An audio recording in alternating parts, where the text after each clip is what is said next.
Welcome to Penrose Learning, where we make understanding easy. You start by ensuring the C++ workload and MSVC toolset are installed. This gives you the compiler and debugger you need. Once done, create a new console app, C++ project, and pick a clear solution folder so files stay organized. Make sure to include CMake if you plan on multi-platform or library work. It simplifies builds. You'll see program. CPP open. This is where you'll write main. Save and build immediately to verify the toolchain, because a quick build confirms correct installation. You now configure how the project builds and runs. Switch between debug and release and choose x64 or x86 depending on your target.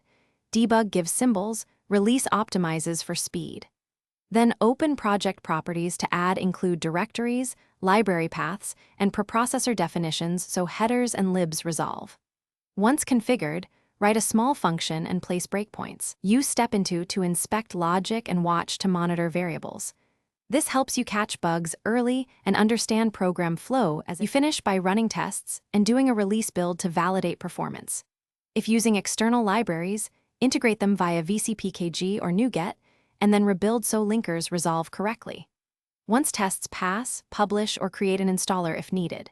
If something goes wrong, check the error list and output windows first. Many failures stem from missing include paths or runtime library mismatches, so verify project properties and platform toolset. Finally, iterate. Fix, rebuild, and rerun until results are stable.